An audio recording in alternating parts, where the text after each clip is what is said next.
welcome to the Metal Riffs TV show. We're with Three Sixes tonight, and they have some stories to tell, and they've got some really inspiring music out there that they're releasing on a new album that you're going to want to pick up.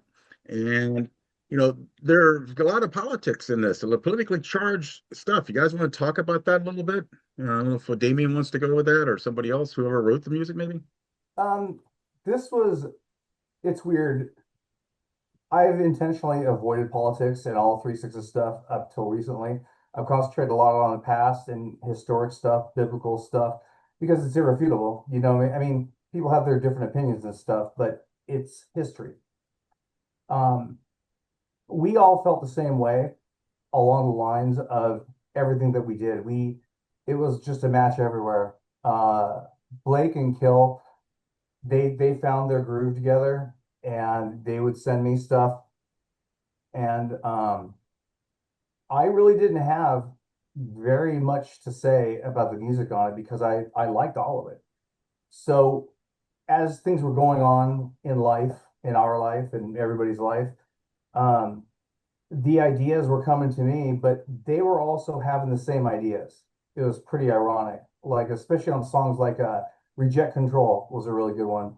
Um, I showed the studio, I'm like, hey, I got an idea for this song. This is what I want to write the lyrics about. And Kill was thinking the exact same thing. And a lot of the other songs felt that way too. And it just felt supernatural. I know it's super cliche to say, but it was very natural. We all agreed on it and it went really easy. This is probably the easiest record I've ever written. Yeah, and so how did that writing process go? I mean, who kind of laid down a riff first? Did somebody lay down a drum track? Did you guys collaborate? Is there one person who's a writer primarily in the band for the There's music? Um, well, there's a lot. I mean, it's we all have our parts or our roles, so to speak. But I'll start laying down riffs. So I'll try to come up. I'll go for a full on song because I love writing different parts, but I also like putting the flow together. And if the initial idea in my head is just based off of one riff, then I'm gonna just go around that and kind of just build from there. But a lot of times I just have musical diarrhea and I'll just start shitting out riffs one after the other. And then like, oh, well, this part follows this part really, really well. I like this. I can double this up. Let's throw some harmonies and some octaves on top of this. One thing that I did do a lot on this album that I didn't on past was do a lot of guitar solos. Not really known for doing guitar solos. Not really, I mean, I can take them or leave them. I mean, to me, more the riff is the thing more than anything. I just like a nice, well-constructed song. But put some good solos on here, and thanks to these two dipshits here, fucking pushing me a little bit harder, to make sure that I'm doing the best that I can, coming up with some solid solos. The problem that I have is that I have to remember them when we play live. So that's the key thing, is trying to remember those notes. But it's okay. Live setting, fuck it, a couple notes to go here and there, nah, whatever. But yeah, it starts off with I'll throw a song together. And Blake does too. Blake contributed full songs as well. Also with our former bass player Johnny. He had some ideas he was bringing to the table. He passed away a few years ago. But we will build things and then Blake and I will go back and forth, kind of I don't want to say perfecting the music, but just getting it to a point where we feel that it's ready to be served on a platter to Damien. So he can take it and then go ahead and start verbally assaulting the song the way that it needs to go. And he came up with some badass lyrics. I mean, but definitely my favorite lyrics are on this album for sure. Yeah, and the Anticipating Death is one you just guys released recently. Mhm. You want to talk about that song a little bit? yeah, that was it was based on a story of somebody I actually knew personally. And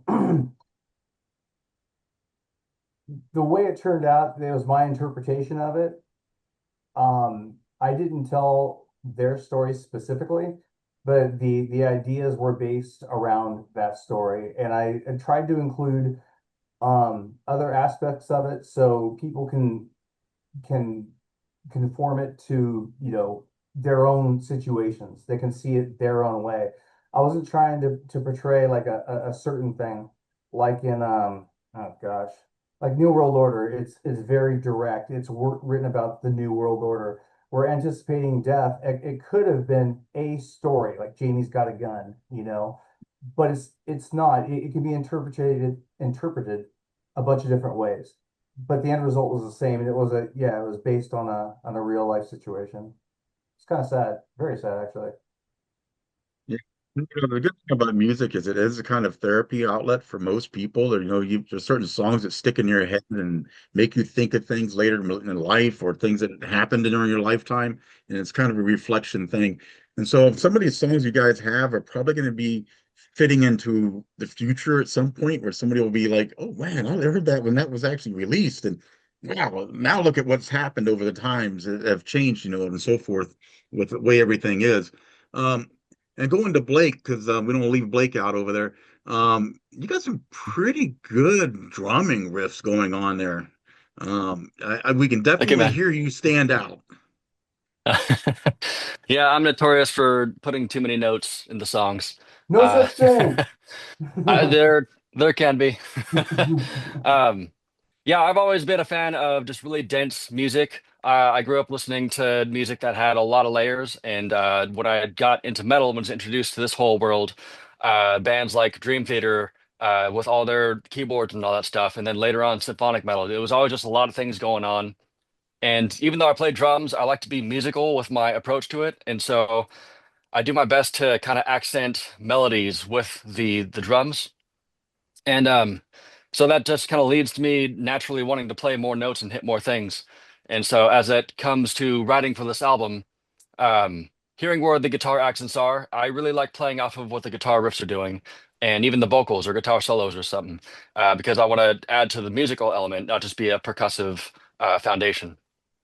And so with that, just writing different parts that accent different features or adding in other layers that sort of add new rhythmic identity to the parts. Um, and just playing as fast and as loud as I can. It's kind of interesting because you say you kind of play to the guitar and stuff, because I know a lot of people kind of have the drum as their bass line that they use, and they use that for everything as they actually lay out and flesh out in the studio. Is that still happening, or is it just kind of you just do your layer after them? There's a lot of bands that take a lot of different approaches. They'll either start with drums or they'll end with drums, depending on how well laid out their demos are. We had a few demos that we were going through for each one of these songs. We would go back and forth with riffs and drums with me and Kill, and so he'd send me some riffs, and I would just throw some raw, just like crappy sounding drums to it, but enough to communicate the ideas. And then once we had our foundations and the arrangements and everything and lyrics and everything. Um, the first thing we actually recorded for the final product was guitars. And then he would listen to my demo drums and recorded guitars. And then I had that as a foundation to then lay my drums to. And I had an idea of the main things I wanted to get done, but I could throw in like specific accents and specific fills to accent what the guitars were doing. And then once all that was laid down, then had bass recording and vocal recording going on in parallel. And then all the pieces came together. And then the last stage was doing all the programming at the end. Well, to make it clear for people who don't know about this type of music, when Kill sends music to Blake and he sends stuff back, it also, on this record, the songs basically started off with guitar tracks, but to keep everything in line, we play to a click track, a metronome. So Blake knows exactly the tempo and he knows exactly where everything's going. So there's a roadmap that's already laid out. It's not just kind of floating out there. So because Blake, he plays the click really, really well. He can decipher what's going on pretty much on the first listen unless they're, Kill's like, oh, let's double time here, let's half time here, or whatever. But for the most part, he's got a really good sense about where it should go and what it should be. And that's what happens when you get guys that that communicate well. They're all on the same level. But yeah, I just want to mention the click track. That's a big deal.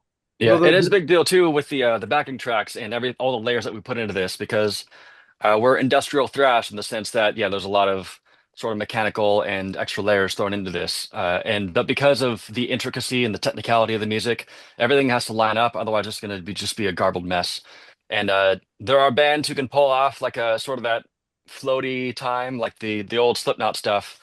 Um, but it's usually all the guys in a room all together that are making the music and spending months on end in the studio just by themselves doing the stuff, and it's just not really a realistic scenario for us. And so. using what tools we have and what flexibility we have, and also just the expectation of the listeners today is different from when they were 30 years ago, where people want to generally people are more receiving of things that are tighter in on the grid. And so that's kind of like what educated a lot of these decisions in the production. There's when we're actually talking about the tempo here too. There's a few times that Blake and I went back and forth because when I'm putting the songs down, and I'm the majority of the songs that I'm writing guitar first and trying to construct the whole song before I send it to Blake to have an idea where we're going to be. There's been a few times we've gone back and forth and we've actually changed the tempo. So, and Anticipating Death was actually one of them, I think. We were actually a little bit faster. We slowed it down a little bit just to make it a little bit more sit in the pocket so it wasn't just trucking along and it was going to get too muddy. It allowed everything to be, it's still fast and it trucks, but everything is really defined. The drum pattern is really defined. The bass line is really defined. And when I laid down the bass lines for the album, I wanted to make sure that everything else was done. Well, D was still working on the vocals, but Blake's drums were done at that point when I was doing the bass. So it helped me to lock in to where I needed to be. So I'm still listening to the click through one speaker, and I got Blake's drums through the other, as much as I can on both. And then I'm actually able to kind of interweave the bass line to where it needs to be there, and it just helped out quite a bit. But there's a couple times where we did actually had to change the tempo because things were either it was a little too fast. We didn't want it to be muddy because there's been times in the past we've just gone just let's just go ape shit and see what happens. But we're all more of a fan of the song now. It's not just about how loud and how heavy you can be or how fast you can be. It's it is about crafting a good song because you want to make sure that it's memorable. You want it to stick in your head, right? So Yeah. Probably a So longer answer for a click track, but it is the concrete foundation which everything else is laid, and so it is a you know very what? significant part of the We do process. not let people forget click tracks. Okay, just saying. And Okay, the click is always right. the Yep. click is always right. I was gonna say, I don't think people really realize how technical metal is today. It used to be guys like just rolled into the studio and kind of just started jamming and doing a demo type thing is kind of where it all started. And something came out of that and it developed. But now I think it's more of, guys getting into the room and actually having these conversations and working through the things like you said, well, we change the tempo here, we change the tempo there. We don't want to be muddy. Thinking through the process and doing that rather than just go in and say, okay, here we lay the track down, we got it, we got a record, let's go. And that's how some of it was because unfortunately back in the day, I think people were just, we got to get you a Well, record out. We got to have a Leaf, record. what's really fun too, Leaf, is that when you have a singer and a guitar player that are trying to tell the drummer, dude, try to put this piece here or this part here, and we start making the sound, we start going, duh, duh, duh, duh, duh, duh, duh, duh, duh, duh, duh, duh, duh. He just looks like us, like we're just a bunch of retards. But that makes it really, really fun too, because we have ideas like what we hear, but we have to we need a translator to get it to Blake because he understands drum and we don't. You know? It's like he says he doesn't understand guitar. No, but he does. Don't let him fool you. He Yeah. can pull off guitar on a keyboard like nobody's business. So, hey, this album's coming out, or is it in January, It's I out right believe? now. It's out. It's released. Is it? It's out. Yeah. Mhm. Okay. Available all streaming platforms right now and a few stores, I guess, with some physical stuff if they got it. But it's all the streaming platforms around the world. So we're getting hits everywhere. Yep. Yeah, and it's good. So I think that you guys got a really good product that I've heard, and I think it's something that fans will enjoy. It's a little different, like you said, than what you've done in the past, but that's always sometimes it's a good thing. A lot of bands have gone a different direction and done very well, taking their lyrics and different things and having a message to get out there. And I think you guys have some really important messages that you're trying to communicate right now. Yeah, again, it's something that we all agreed on. And but there is one song that a couple songs like Shale is biblical. And the song Watching the God King Bleed, the lyrics to that one were actually written about the movie 300. And it was funny because Kill called the song Swords and Battle Axes or something like that. And Horses and battle axes. yeah, I mean, every song's got a name until it gets changed to whatever it's going to be. And there's not a single band in the world that doesn't have a song called New Song. That's just the way it is. So he called it, what he did. And I was watching the movie 300. I'm like, hey, this would be really cool. So then I ran it by those guys, and then Blake came up with the idea of the bridge in the middle, which I thought was freaking genius.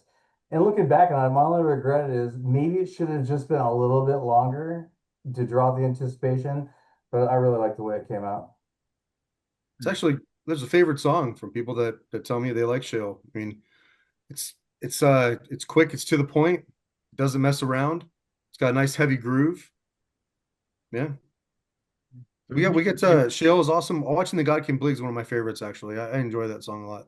I love the drum interlude and at the end, everything just it's just everything is just so off kilter at the end.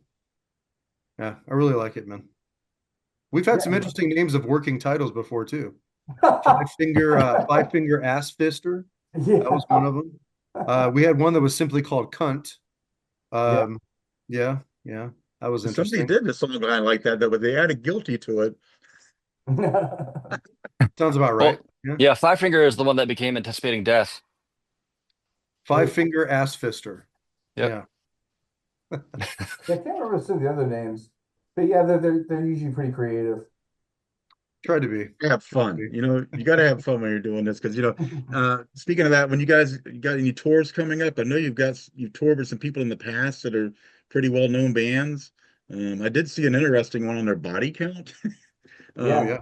was one, and I know he's got some politically charged stuff that he usually has going on in the band a lot of times too. So I was just wondering, any lineups coming up down the road that you guys going to be on the road touring anywhere that fans can come catching? that's up in the air right now. There's a lot of things going on outside of playing music that obviously dictate what we can and can't do. Um, I'll be talking to these guys a little bit later about some of the opportunities that were mentioned to us. And I don't want to go into detail because if they fall through, then it looks really bad. But there are things that are on the table, and it's just got to be right and it's got to work. But yeah, the demand is out there, and we love doing it. So it's just a matter if we can get everything to fall into place. Hmm. Well, anything else you guys want to add to the show here that you want to tell the fans about? Well, the lyric video for Anticipating Death was also released the same time we threw the single out. We're it looks like we're almost on track to be doing lyric videos for pretty much every song at this point. But because they've turned out well and they seem to be something unique and different that we're putting out there. I just got to figure out a way to link it up with the YouTube music visualizer to put the video on there because I'm trying to figure that out with our distributor because it's like the I'd like to have our lyric videos actually match up. You know what the visualizer is on YouTube Music. So, but otherwise, it'll open a video in the bottom, like for Welcome to the New World Order and Reject Control. It does open the video in YouTube Music. It opens our music video in the bottom. But I'm just trying to get it for the other songs on there too. I'm not sure exactly why they didn't link or they did not integrate first off. But we could be popping up some more lyric videos from the album too. It just keeps things fresh. It keeps the songs on on the tip of the tongue and everything. So I mean, I think it's a good strategy to do. These guys had great ideas doing it, and they've turned out well so far. Yeah, and that guy that's been doing the videos, I mean, we've never even met this dude. We've never spoken to him, talked to him online a bunch, through Fiverr. Yeah, he lives in his mom's basement or something, probably. Who knows? I don't know. I do know he lives in Sweden. That's all I know. And the guy was really cool. And basically, we didn't anticipating death had a few things that we changed, but generally speaking, the only things we really had an issue with was punctuation and spelling a few times. But if that's the worst thing you got to deal with, you're in a good place. Yeah. Yeah. Yeah. Yeah, And I've with got a Anticipating Death, it was such a kind of abstract concept. It was expected that there'd be some back and forth to like kind of get a real grasp on what that song meant and how it kind of ties to the rest of the album because it's sort of an outlier where it's like very inward looking as opposed to the rest of the songs that seem very outward. But a lot of it ties to like the subject matter you were referring to earlier of just kind of like where the world was through the last several years and the pandemic and the crazy politicization of every single thing in life. And so that's kind of where all of us were and what educated sort of the concepts of this album. Because yeah, while this was sort of more modern, it ties to a lot of kind of more global concepts that are going to be read about in the history books moving forward, as opposed to looking back at old history. We're living through history. Like the last decade, if you lived through the last decade, you're going to be talked about in history books for the rest of civilization. Like this is an unprecedented time that we lived through.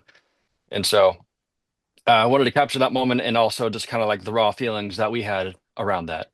And with anticipating death being sort of like like a look in depression. Um, if you look at the lockdowns and the effects that that had on a lot of people fell into some really dark times. And that song is kind of it's a very harsh critique of falling into that sort of depth of despair or whatever, and kind of like a kick in the ass to like get you moving forward into getting yourself out of that. And so when we did the single album artwork, it was sort of like portraying like you have a choice on how you want to perceive your life and your surroundings and stuff. And so, um, yeah, that song in particular was kind of difficult to sort of conceptualize visually, but it does tie to the results of everything else that was happening around it, sort of like the rest of the songs that happen around anticipating death. So hopefully that makes sense. Yeah, yeah, makes total sense. Um, yeah, I think the lyric videos and things are really a good way that people discover you too. You know, they actually start Absolutely. listening to your music. So I want to thank you guys for being here tonight with us. I think you guys are going to do really well out there with selling your album. It sounds like you're already doing a great job. I think your videos are really cool. The the way you're doing your lyrics out there right now is kind of fitting for our times, as you said. And so I really appreciate all you guys taking the time to be here tonight I have on Riff one TV. request. Yeah, Leaf, I have one request, my man. So this goes out to the fans, anybody that sees your broadcast here. Go ahead and hit up Liquid Metal. It's channel 40 on Sirius XM and request 3 6s. And be sure to request 3 6s at your local rock station in your market. definitely Absolutely. get out and do that.